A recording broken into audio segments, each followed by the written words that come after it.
What is photography for you? Photography for me could be a lot of things. It could be freedom, it could be my expression towards how I view things. It could be my stress release. It means a lot of things. AI doesn't think everything what you are. You have to have some input into it, right?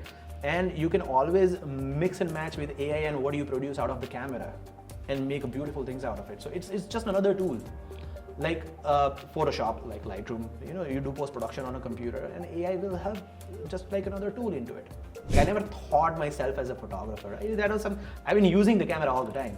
So there was not something like, okay, I want to be a photographer, or I want to be a professional photographer, or I want to be a portrait photographer or landscape. There was nothing in my head. I enjoyed using camera. So I took a free online course available from Stanford University, CS 176 or something like that. I don't remember exactly right now. This is a free course available. I was like, okay, let me go through. Very technical. Okay. Now I went to my physics professor. It's like, okay, explain me this. So I literally took up it as a course. I did the assignments, and that actually elevated me right away.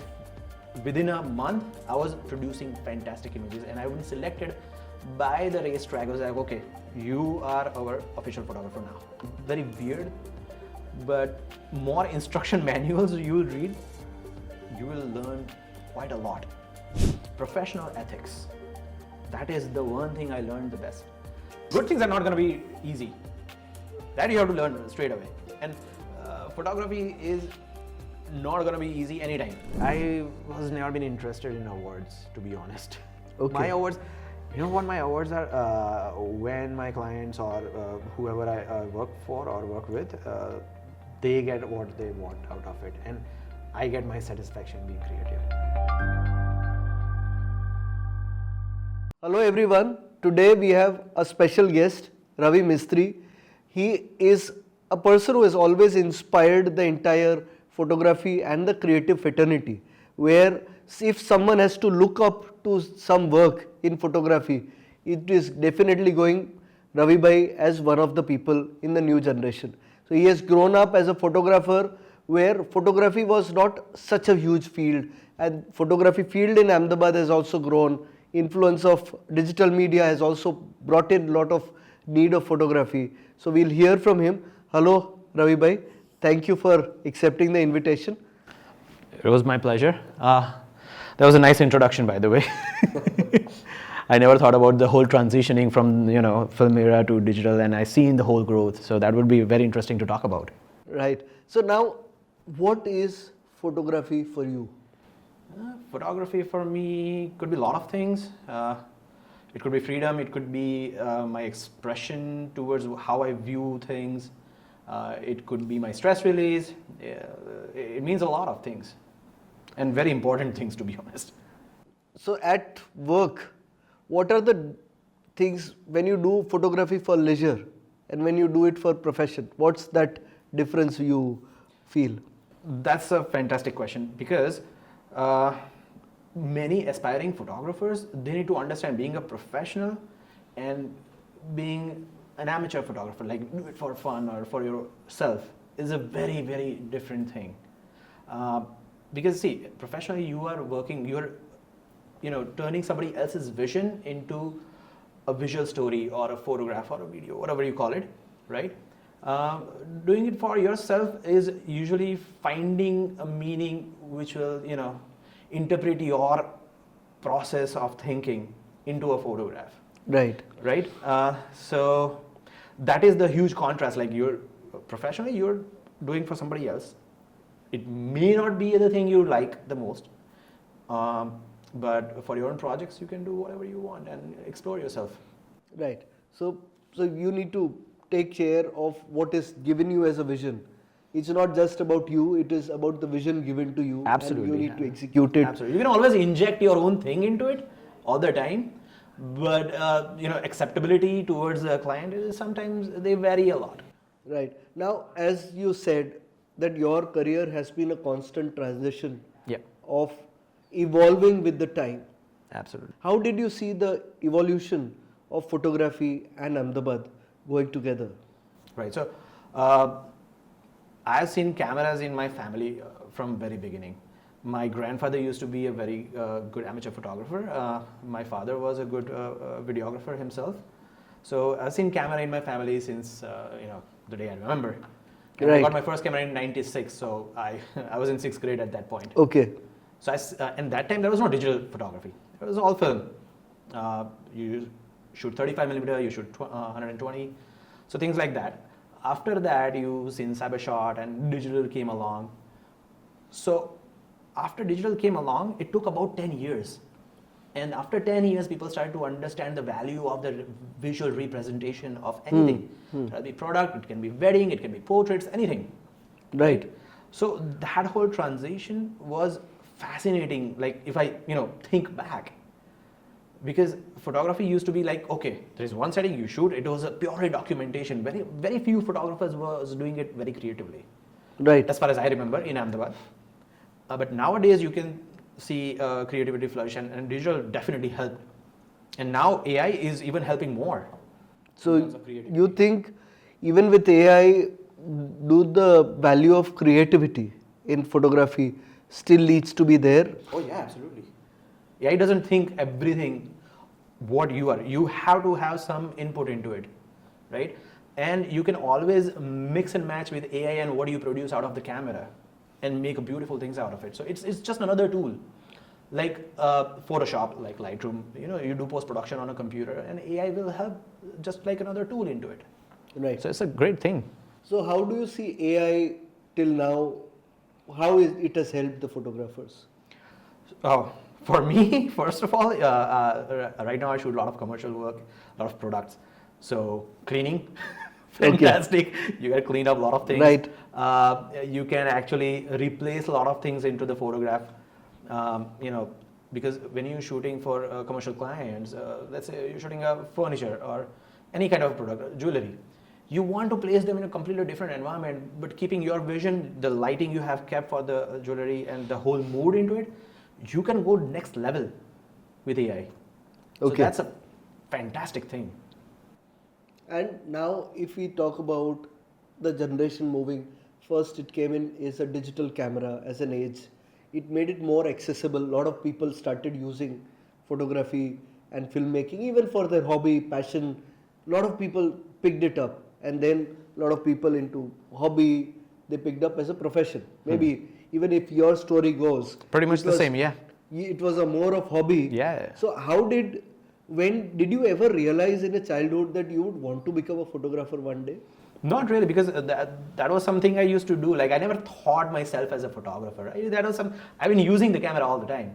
So that was not something like, okay, I want to be a photographer, or I want to be a professional photographer, or I want to be a portrait photographer or landscape.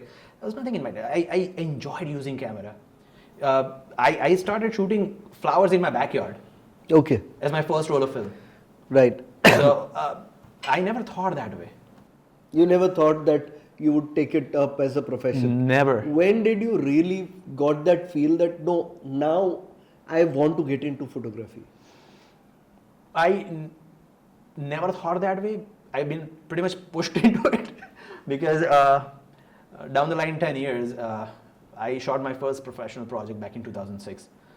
That happened in a way like, okay, my friend saw me making nice home videos for myself wherever I travel. So he knows I can use a camera pretty well. So he's like, okay, we have this event going on. Why don't you shoot the event? Do whatever the way you want, and then we'll see. And I shot the whole thing. I never thought about money, like, okay, I'm going to get paid or anything like that. It was friends thing. And I got paid pretty nicely. I was like, okay, that's not bad. It's a nice way to do. That's how it started, and people started liking your work. Yeah, absolutely. And I thoroughly enjoyed shooting everything what I did so far. Right. When you realized that you want to take up photography and filmmaking as a field, how did you prepare yourself? A lot of technical education. So while I was studying, and I started shooting on track as a side hustle when I was in States. So as a side hustle, I was on a track and I wanted to figure out, okay, how do I get the best image out of it? Like I know how to use a camera, I know how to use a shutter speed, but what are the techniques I can use a little bit advanced? So I took a free online course available from Stanford University. CS 176 or something like that. I don't remember exactly right now. But there's a free course available. I was like, okay, let me go through. Very technical. Okay. Now I went to my physics professor. It's like, okay, explain me this. So I literally took up it as a course. I did the assignments, and that actually elevated me right away. Within a month, I was producing fantastic images, and I was selected by the racetrack. I was like, okay, you are our official photographer now. Okay. So now, how did your knowledge, what was your education? What was, when you started with education, what was your formal education? My formal education, I had done computer science and electrical engineering. Right. Right. But I just worked about like a year or two in engineering. And during that time, I was a professional photographer on the side. Right. Which I found more interesting because I was never going to be a 9-to-5 guy. Okay. A lot of freedom and lots of ups and downs. But Okay. I am in my control. I can do whatever I want. So that was the fascinating thing. Like it's like every other business. Right. But in this one, I can enjoy it. So that was the best part. Right. So what else did you do while preparing yourself for professional photography as a career? Making contacts, good networking. And I have people, I'm blissfully surrounded by people who always help me out. You can say friends, you can say family, even clients. My clients taught me a lot of things. No matter what kind of clients, they always taught me how to elevate my game. They always guide me. Okay, we want this. It's always challenging. So new challenges will teach you things. So you have to read books, and that is something very weird. But more instruction manuals you will read, you will learn quite a lot. People ignore mostly the Yeah. instruction manuals of, they just like hands-on skill. It's not boring. But as you have pointed out, how did you learn out of reading instruction manuals? Maybe this could be for the new generation photographers, and even for our team, how important it is to understand the So if machine. you open any of the instruction manual, first thing it will say like, oh, these are the operating temperatures, these are the hazards, what are the things you should be careful, like how you should keep your camera. So if you learn your tool first, if you know how to use the hammer the best way, where it's going to generate the most torque, for an example, you will get the best out of it. So that equation is out of the way. Now that camera, the whole equation of the camera is out of the way when you're creating something. Okay. And that's where the magic happens. Right. So I did instruction manuals. I did study a lot of painters to understand colors, to understand shadows, to understand how they generate the mood into the frame. Then a lot of softwares, because I'm a computer science, have a computer science background. A lot of softwares, they did help me a lot. So I'm sure using softwares would have been easier being good at computers. very easy. Yeah, so I've been using Lightroom, which is a very primary software if you're a photographer, since 2008, I guess. Yeah. Okay. I'm sure that's pretty early. That was version 1 of Lightroom. Okay. So you started with the first version of Lightroom. Yeah, and yeah, it helped you a lot. Now, you've studied abroad, you've worked across the country. How did that exposure to different parts of world help you in photography? Professional ethics. That is the one thing I learned the best. I worked in States, I worked in India and other countries as well.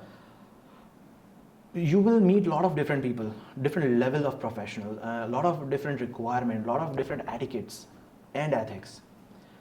So to deliver properly is very important. How to present yourself on the field is very important. How to meet expectation and how to always exceed that expectation is the key element. That is something I learned so far. So these are not just photography skills, it is people skills. Absolutely. So what is that importance of people skills and marketing your work in the right way? So we'll go one by one. So what are those important things for any photographer to excel in today's life? Structure everything very robust way. You want to document everything. You want to be very thorough and clear with your clients, what they're expecting out of you and what you're about to deliver. be very honest about what are your capabilities are, right? You don't want to say, yeah, it will happen. You know, a lot of photographers I've seen around, it's like, "Haan thai jaise." That's not how it's supposed to go. You want to be very real about it. Right. I will try. This is what I have done so far. This is what I understand from you. And just because of that, I have been meeting with clients for the pre-shoot consultation over and over. So when I used to shoot wedding, before the wedding, I do 10 to 15 meetings for each wedding. Which is quite intense. I probably see I meet people with doing 2-3 meetings, and I meet with the decor guy. I understand what light he is going to use. I meet with the catering guy, how the placement is. I sit with the event people. I understand the plan of the whole event. Then I make a documentation about likes and dislikes of the couple.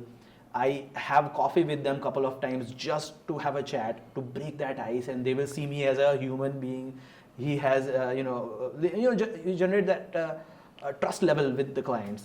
So many agencies in wedding industry, I'm sure they would wondering why the hell he's trying to interact on all those things which is not even his area. Yeah. A lot of event managers would have been horrified. Yeah, bhai, aane શું લેવા દેવા છે? No, see, they're very helpful, and sometimes they're surprised, but they're happy about, okay, somebody's interested in generating good work. Right. And I always be clear with them as well, like what are the deliverables to them as well. So any agencies you work with or any vendors you work with, you want to make sure your transactional value with them. Right. Right. So as a kid, were you absolutely bright in your studies? Not bright. I mean, I used to understand things pretty well, but I used to have a lot of distraction in terms of, I'm being playful. I used to do a lot of karate. I represented India at that point, so I used to do a lot of workouts. So study was kind of secondary at that point. But I was okay. I did fine. You're okay? Yeah. I see, as I went into the engineering, then I got to understand the joy of education, joy of understanding things, So that was the best part. Was it really difficult to decide photography as your calling? Not really. Because see, as I mentioned earlier, I have been very lucky with people around me. My family always supported me. My dad always pushed me, like, whatever you like, just go for it. So I've been lucky so far. That's what I would say. So it has not been difficult. You always had people who you could open up and try. Absolutely. Nothing against the grain, I would say. The difficulty levels are there. Once they push you into it, they will expect you to perform. So that is there for sure. You have to perform. You cannot just be lazy about it. Which is the kind of photography you enjoy the most doing? One thing stuck so far was landscape photography. Okay. Yeah. So, and probably that is the one thing I'll still be doing down the line as I go old. Okay. For sure. And my landscape photography has been evolving since I started shooting and what I'm doing today. And it's gonna go somewhere different, obviously. Right. What is the future of photography from now on? AI, technology, a lot of things changing rapidly. That's good. Future is bright in photography. But you have to know what you're doing. You have to change with the time. You have to adapt to the system. What is the requirement? You have to find your clients. Right. You cannot just rely on one technology or one trick you use and expect down the line 10 years that that's going to work. Right. You have to adapt. What is your inspiration in photography? Inspiration in terms of a person or? In terms of work, person? So when I was young, I used to see my dad using a camera a lot. So that was the first inspiration. Then as I grew up, I started understanding photography, and the first photographer, like the known photographer I get to know was Ansel Adams. And I've been given a book, The Camera by Ansel Adams, and that's how I get to understand how the camera works. Anyway, so Ansel Adams is like the household name in photography. Then later down the line, I explored Annie Leibovitz, my favorite photographer. And after that, Bill Brandt is there, Nick Brandt is there, Michael Kenna. Yeah, Okay. Those are the names I'm coming up so far. But they've been very inspiring. Which are the photographers whom you would like to collaborate and work together? You know what? I would never collaborate. Okay. I would love to assist some photographer and just experience that thing rather than putting my own penny into it. So I would like to learn from it. Okay. Learn from that photographer, to be precise. Collaborate, I don't know, because it's my own private thing. Like it's very personal to me. Okay. It sounds more a little bit narcissistic, but I like to keep my That's own. all right. Everyone has their own preferences and how Yeah. they look at it. And very interesting part that you would like to learn Yeah. from people rather I than would go and collaborating. hold light stands and keep the bags and everything. Yeah, I So- don't mind. Initially, did you do that kind of work initially? I always promote that, but I never got a chance. You never got a chance. Yeah. Okay. And when you were a starter, you had very limited equipments. So how did you manage that time? So, for example, I take 3 projects, right? I make $100 each, for an example. So I'll keep 200, put it towards my expenses, savings, and everything, and that third part will go into the new equipment. Okay. That fund will be coming from the third of the earning. Right. So you have always kept 1/3 for getting new equipments and 2/3 for yourself. Yes. And but when you have limited resources, people often complain, बहुत कुछ आ रहा है, a lot of things are coming up in the market, I want this, I want this. But how do you generate your output with limited equipments? Rent. Rent. That is the easiest way to do it. But see, you gotta make sure. It's a simple business you have to do. You have to have a lot of revenue being generated. Okay. So you have to keep working. Right. And people have to see you work. So now, do you see yourself at the starting of the career? And now, what is the key difference you have found in yourself? Wiser, I would say. Much, much wiser.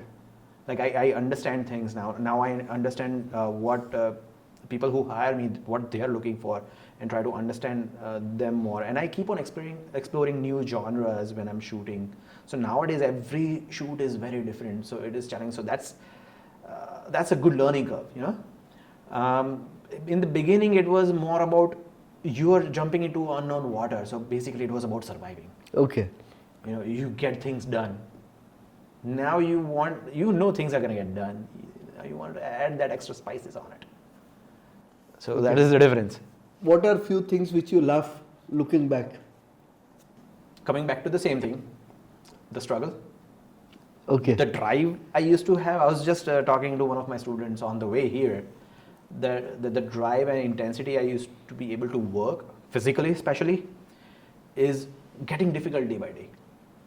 Okay. Right? So now I understand things better, I execute things better, but physically it is getting difficult. Like I used to work 14 hours straight, then 2 hours sleep, and then go back to work. I cannot do that anymore. You're always on work, even when traveling, because that's where when we connected, you're doing something or the other.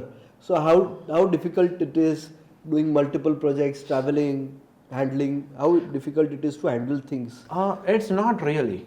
Because see, if you see work as a whole chunk, that's going to be very difficult. So I do small things. Whenever I get a chance, I just keep on injecting that little task. Right. And end of the day, everything comes together and it's pretty easy. Okay. Well, since when you started till now, what are the things have changed? A lot of things have changed. Now, people, like especially who are opting to hire you, they know exactly what they're looking for. They have certain requirements, creative requirements, and they want to push you, and which is a fantastic thing. Back in the day, there's like, okay, there's a wedding, you're a photographer, they're done with it. Right. So when I started shooting weddings and I speak with couples, okay, what are you looking for? What kind of couple photos you want? What kind of feel you want out of the photograph? If I used to shoot a lot of journalistic approach to into the wedding itself, right? So at that time, there's like, we don't know, you're a photographer, whatever you do is fine. We like the photographs. Like, no, I want to know what you like. Now, it is much easier. Okay. They will come to you like, okay, we want this, this, this, this, this. What will you charge? And then after all that thing is done, then I can add my creative part into it. Okay. Now, as things have been evolving, now as internet is there, technology is there, what is one good thing which has happened with technology to photography? Ease of access. It is, lot of things are accessible. Absolutely. When I was learning photography, okay, so let me put it this way. My very first experience with the camera, I've been bugging my dad and he got me a camera. Now, he got me a camera which was a Nikon FM10. Very manual, basic camera. It's a film camera. It has 3 settings. So, I did not have any resources except the instruction manual. How do I use this equipment? Okay. Right? And back in the day, it was all grey market. Nothing was sold officially. So the only instruction manual I got is from one of the very established photographer in a photocopied material. Mm-hmm. And that was in English. I studied everything in Gujarati medium throughout. So for me to sit down as a 6th grader and translate everything, understand everything with the camera. So I took 2-3 days and then I put in the first roll into the camera. Okay. So that habit has been with me since beginning. What is one evil of technology which has happened to photography? I wouldn't say evil. There is probably I'm very One thing optimistic. One thing which has taken the charm of working with photography.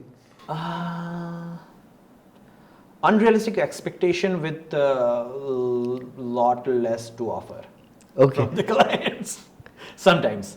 Sometimes it also, I'm sure it used to happen that you see a photo online Right. and you want to happen here. That photo online is happened under controlled environment. Right. How do you handle such clients? You have to be very real with them. Like, okay, you're showing me this.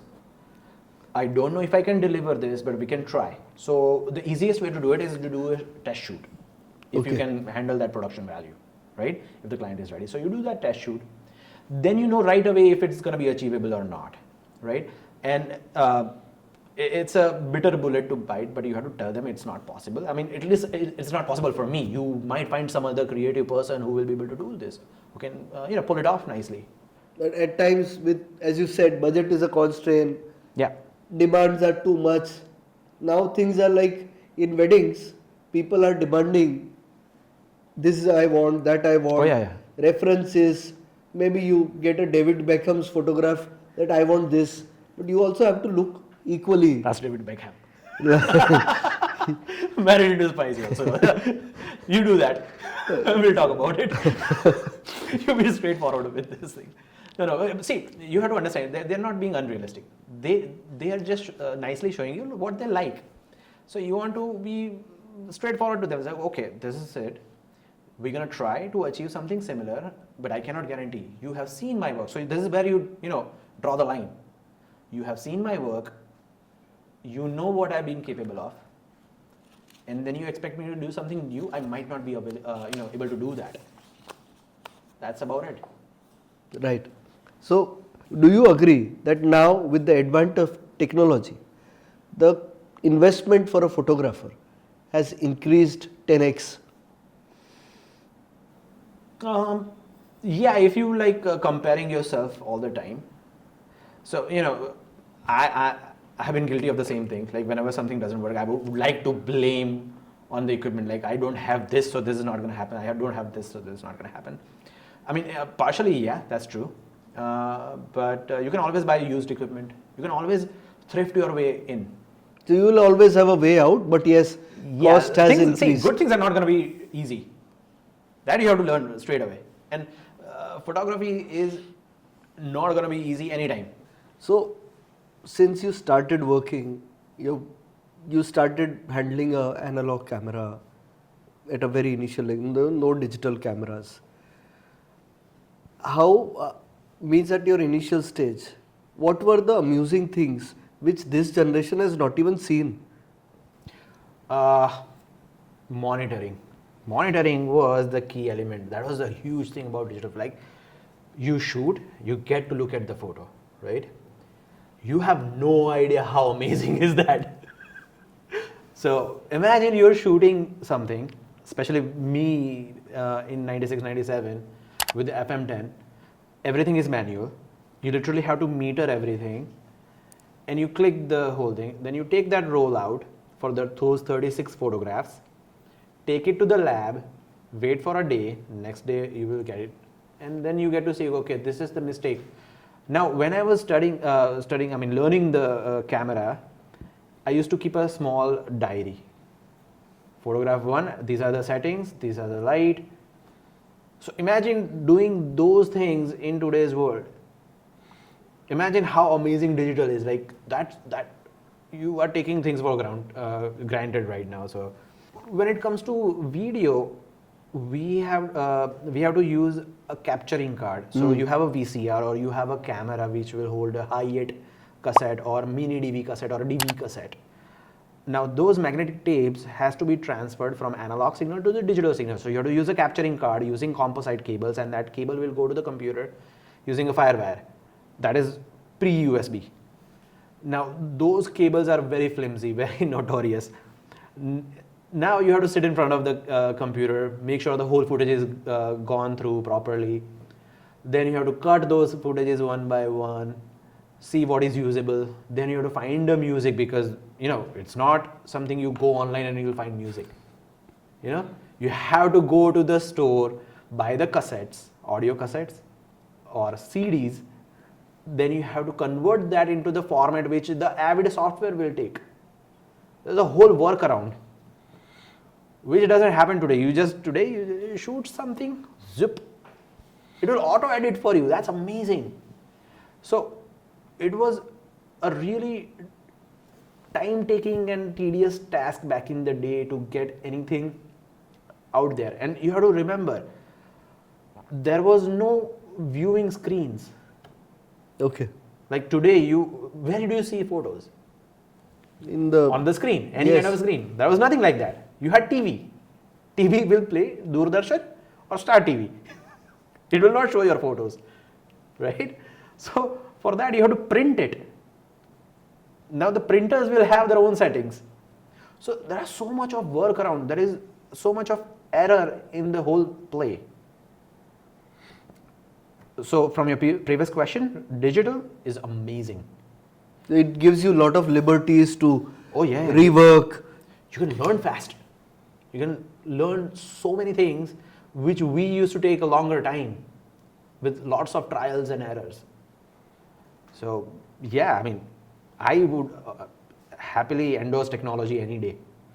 Right. So the kind of tedious situations, I wonder how telecast used to happen. We used to watch matches online. How difficult it would have been. Beyond my comprehension, to be honest. I know a little bit here and there with the Betacam system and whole broadcasting networking. But to be honest, I don't know much about it. It was so complex. Because see, you have to understand, there are two different ways. What you do in the video edit today or in the live feed is a non-linear feedback.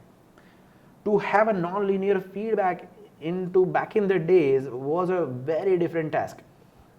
You have one camera going on at the same time, then everything is being recorded on the Betacam, like the magnetic device of any kind of cassette. Now that has to be transferred on a multiple system, and then everything has to put together. In the movies, it is a completely different story. You literally have to sit down and cut the film and join them. Cut the film and join them. That's how the edit used to happen. Mm-hmm. Yeah, so it was very complex. So it was a lot of physical work then working on the softwares. Yeah, and you have to be very precise. I'm sure at that point of time maybe drones were not there. People used to take helicopter shots, and I've seen some films which are shaky completely. People will say that this guy doesn't know to shoot, but they never know the difficulty. So go and watch back a Bollywood film which is shaky when there is a drone shot. So it's not a drone shot, it's a helicopter shot. Yeah. So People use gimbal. This is like even I use gimbals, which is fantastic innovation. But that invention was happened in. Have you seen Rocky movies back in 70s? Yes, Right. yes. Sylvester Stallone. Rocky was the first movie they started testing Steadicam system. Okay. So there was literally a camera, a rod, and a weight. Mm-hmm. That was their Steadicam system. Interesting. So if you see all those footages, then you will realize, okay, it is different. And you have to remember all those cameras are a film camera. There is a huge reel on top of the whole camera system. And there is a gate you have to control with the shutter angle and everything. It's a very mechanical device. Right. Compared to today. Now anyone can come up with a short film and they can just upload it. But see, that's a good thing. Now you can put all those technical problems, mechanical, technical, all the problems away. That whole tool will be on the side and you can be creative. Right. Now with this kind of change in technology, how important it is for people who are willing to get into photography to take a formal education? So formal education, which I never get a chance to get in photography, but I would highly encourage to get a formal education in photography any day if you have the sources. Because it will generate a structure in you, and if you have good instructors or mentors or teachers, they have certain experience in the field, and they will guide you correctly. In my case, I had to have a lot of years of experience before I turn into a good professional photographer, right? Or to get something I like out of the camera, which can be much easier process if you have formal education, and it will provide you a platform. It will provide you a credibility which will help you to get certain jobs, certain projects. So in today's time, with technology coming up, things are changing. What's the importance of person behind the camera versus the technology? So technology is very much simplified. It is completely invisible, as I mentioned earlier. So now it is more than ever important for a person behind the camera have to be capable. Because see, when I was learning, it is very difficult for me to get a proper focused photograph and properly exposed photograph. Now you don't have to worry about that. Your camera can take care of it, right? Right. Any camera, like I would say 90% of the quality will be achieved by any cameras available. The 10% extra you have to buy like really fancy gears, very top of the line. So now you have to be capable enough, you have to be creative enough, you have to be bold enough to figure it out how your content will look different from others, or it will have certain language to it. Yeah, there's plethora of content available. There is a lot of things already available to differentiate the content. Your content differentiator is you. Otherwise, cameras, things, people can buy anything. Oh yeah, absolutely. I mean, if you have enough money to buy a Formula 1 car, you're not going to be a Formula 1 driver. Right. Now, in terms of what were some difficult situations when you started with your career? There were difficulty was everywhere if you are not willing to rectify it. So, but key elements, if I put it separately, it would be to achieve the quality. You always have somebody who is better than you. Even today, there is always somebody who is better than you. You want to achieve that certain quality. So that race is always there. That pursuit is always there. Then how to get clients? How do you get a perfect client which will resonate with your thought process, your creative language, and they will pay you nicely, right? And the third part, which is always been ignored, are you evolving? Are you getting better at something or not? That whole track record has to be there, Right. which I learned very later. Okay. So yeah, that would be. Now you have been a content differentiator throughout your life. How have you been able to manage to do that? By not looking at other people's stuff. No, that would be a very blatant answer. As I said, I have been inspired by a lot of photographers, but I never specifically tried to copy it because they were much better, obviously, and there is no point copying. But you can always get some idea like, okay, how do they develop? So what I started is like, okay, looking at Ansel Adams' initial photos and then the whole timeline, okay, where it has been evolved, like, okay, what was his thing? Like Ansel Adams was very good at post-production in the printing. He was a brilliant printer rather than a photographer. Photography for him was recording, and then the printing where the creativity used to happen. Same with Michael Canna, right? But it has a different language to it. Now, Annie Leibovitz is all about getting the production right and completely out of the box production. If you see her production value would be like you would have never seen before, and the look she produces. So she has a whole another thing going on. So by looking at all these brilliant photographers or creative people, you do realize, okay, where do you get your edge? Where do you find something you find like, there is, for every photographer, there is a moment, it's like, oh, that photographer is like, okay, this is something magic happened, you don't know what's going on, but you love it. Now, the idea is to do it over and over and over and get that feeling out of every single shoot. Right. And eventually you will see where your visual language is happening and you stick to it. You never try to do something what other people are. And easiest method to do that, cheat code, don't use the equipment your competitors are using. Simple. So yeah. Yeah, you have to be different. So it's easier way to, step forward towards that direction. Right? Okay. Now, you happen to get married to a photographer. An architect, then photographer. Okay. So again, you are both people who have changed their paths. Yeah. And got into different things. So how difficult, means how different it is to have two photographers living in the same house, having conversations regarding photography? You can be critical about each other's work easily. You don't have to go outside and find critics. So that has always helped you. How your wife or husband can be. Right. So it's much easier that way. But it's always helpful. It's always great to have insight. And that person, it could be your wife or husband, they know the best out of you. Like they know each and every single thing, and they know if you're making mistake. They can guide you correctly. And so it's a brilliant thing to have a person in the same profession as your spouse. Right. A lot of couples have excelled. Doctors, wives, doctors together, a lot of things. So, yeah, it helps. Absolutely. How did it happen? Was it love or arranged? It's a love marriage for sure. Okay. We met each other on a website called lemography.com. That's a community for film photographers. And I was looking for a certain vendor, and she helped me out, and then we met. Okay. And it clicked. Great. Yeah, so that it was very simple. There's no magic. Like there's no fancy story to tell you over here. Women's are always, they love getting clicked. Right. So how, sometimes for me, I'm a very bad photographer, but clicking for your wife is different for clicking in projects, or? There is an evolution over there. In the first 3 years, like, okay, you were taking the best photograph of mine, and down the line, we are about 10 years now. Yeah. Every photograph you took of mine, I'm looking fat. I'm looking terrible.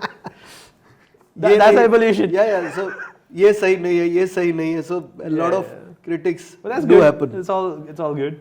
Now, in today's world, photography has shifted also towards marketing. Right. Sharing your work. Right.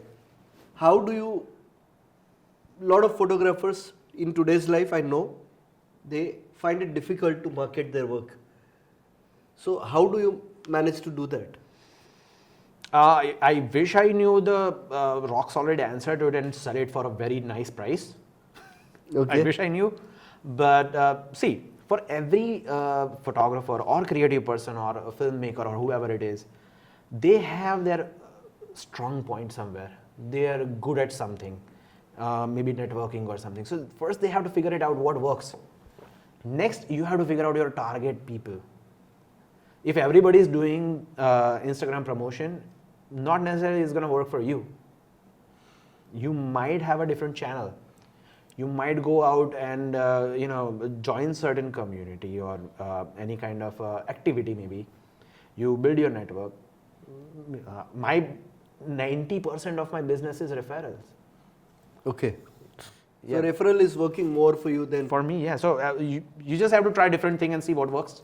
right. You have innovated in a lot of things. You have say innovated in dealing with the clients. Maybe some places you have innovated in terms of, because I remember you very strongly where at any given point of time, if a client wants to find his work, you have the edited things available online. And raw. So this is crazy, but I have all the raw photographs and videos of each client since 2009. Wonderful. So how many GBs of storage do you have? It's crazy. I haven't counted. It's a drawers and drawers full of hard disk. Okay. Yeah. So what's your message in terms of documenting this kind of On top crazy of document? that was just raw. I also have online edited things available, whatever the deliverables are, available anytime they want. That is also, I've been using this service called SparkMug since 2007. Okay. So everything is there. So I'm sure as I've worked a couple of times with you, always you have the backup available. Two backups. So it is crazy. If I put out the number, it is crazy amount of money I spend over just backups and securing my data. So I'm gonna sound very what do you call it, egoistic, I guess, but I never lost a data.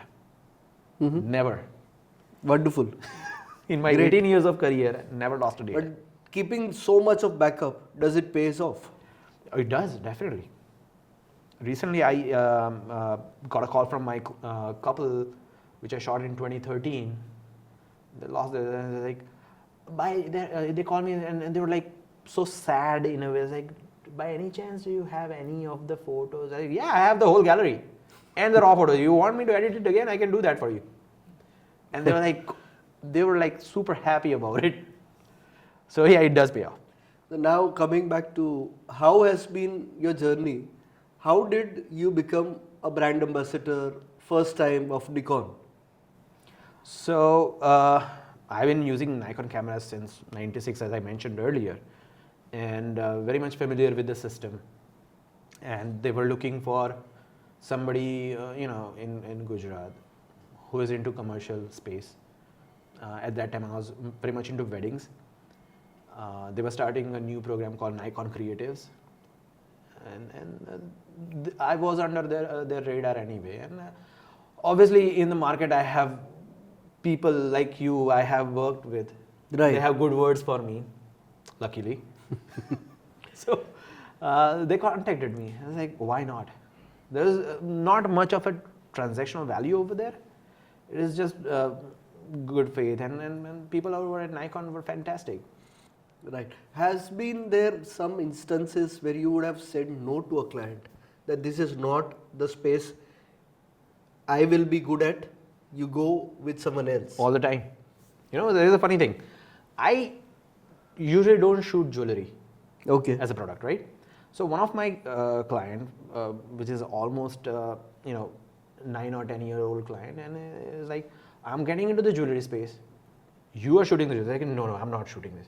After saying no, the guy had a trust in me. Even I didn't know that I can shoot it pretty well. And he ended up insisting like, okay, no, you're doing it. And we started doing it. I had that specific learning curve because, shooting jewelry is a very different technical affair. But they had faith in me. But many of the times I have to say no, absolutely.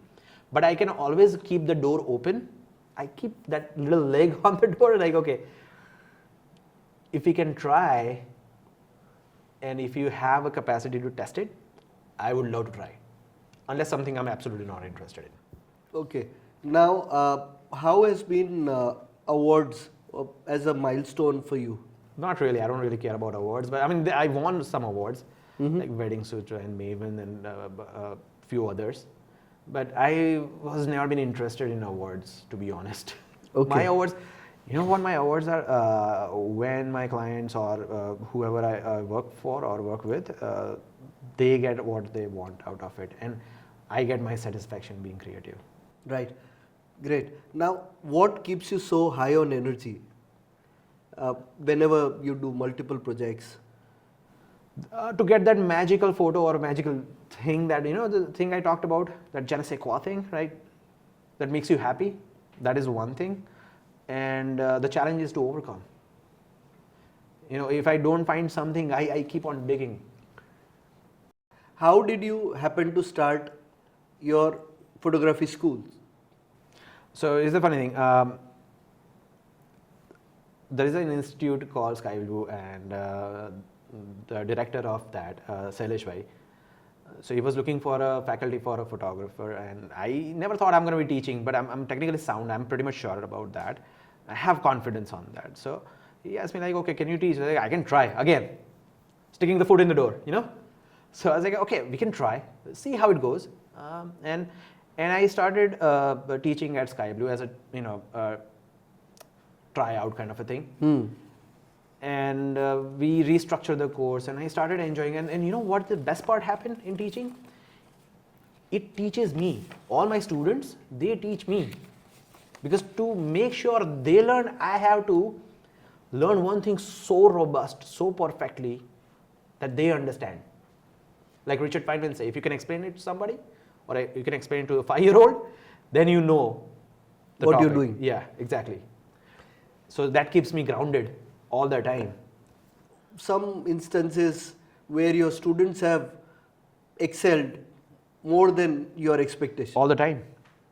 All the time, and that's fantastic. That's a legit win for me. Okay. How do you collaborate with your students? We always work together. So my team is made up of my students.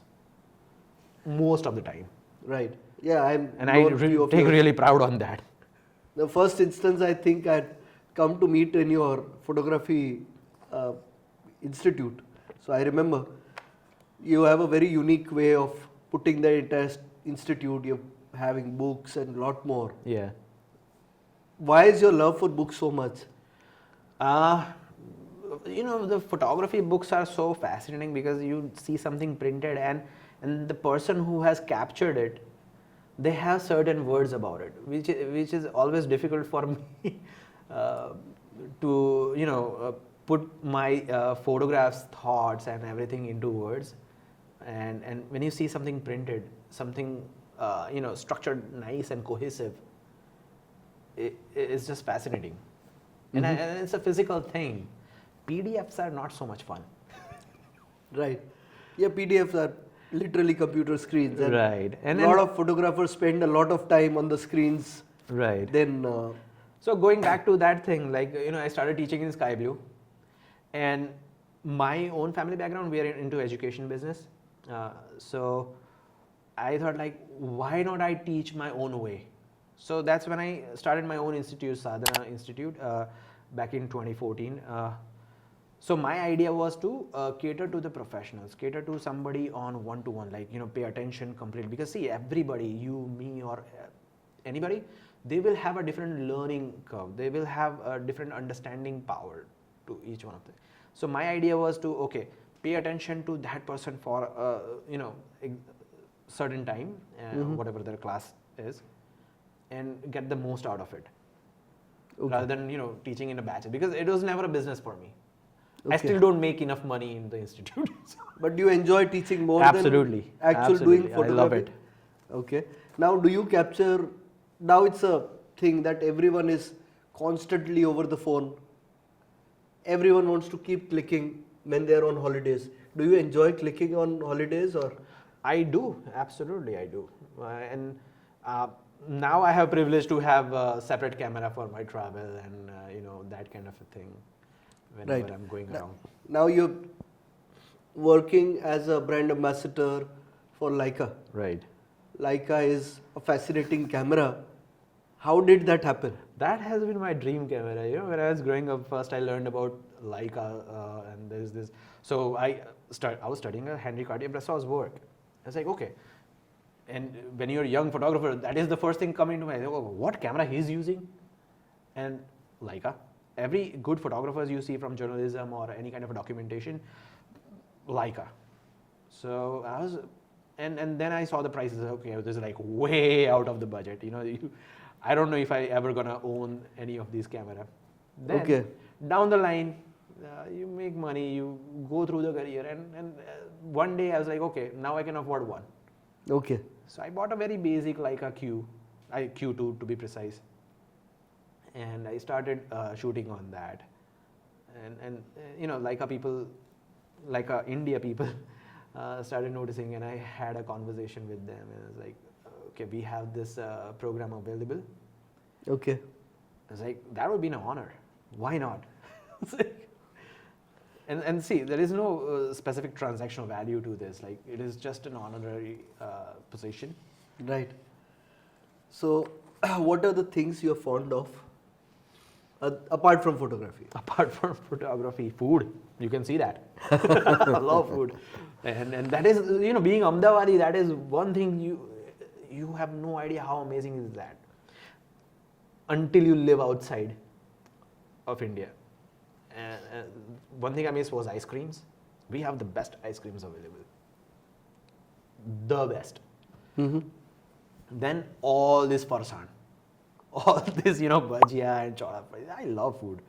So that is, and I travel around the world to eat different food. Another thing I like to go is mountains. Okay. Travel to the mountains, have a quiet time over there. Other than that, I enjoy working out, which is not working out well for me as it seems, but I thoroughly enjoy working out. What's the difference between working for individuals or small and medium brands and really known brands and big companies? Small and medium brands are so much fun to shoot. You have so much of creative freedom. They will actually listen to you. You can execute your own ideas over there. You can always exceed their expectation. That is the one thing I like about shooting small and medium brands. Larger brands are great, but you will require capability to execute that level of shoot. So, for example, we shot for IIM Ahmedabad, which was a very long shoot. So, for around 7 to 8 months, we just did meetings like how are we gonna shoot it. It was meetings over meetings and so structured that once the execution started, people have no idea what's happening and everything turns out like a magic. But I know, and people who was with me, they knew how structured. So big brands are very important to teach yourself and to level up. Okay. So if given a chance, in which country you would want to go and live as a photographer? United States. Okay. I like Rocky Mountains, that's about it. Okay. So you love mountains and you love landscapes, that's what. Yeah. So Ahmedabad is culturally rich. I'm sure as a photographer, it would have given you lot of variation to capture. Absolutely. I mean, I really love the heritage we have here. So far, I have not documented in a specific way. Like I have nowadays, I have started working on my personal project. Okay. But first I have started working on Thor Lake. So I am now making a book on Thor Lake, which is just the vegetation of it. So I'm covering all the trees and trunk and how the soil is behaving with the trees and that whole thing I have captured on the camera. Very interesting. But eventually I'll go to the heritage part. I don't know when, but yes. All right. Thank you very much, Ravi bhai, for joining us. And we had a very interesting conversation. absolutely, it was absolutely a pleasure. Thank you very much. Thank you.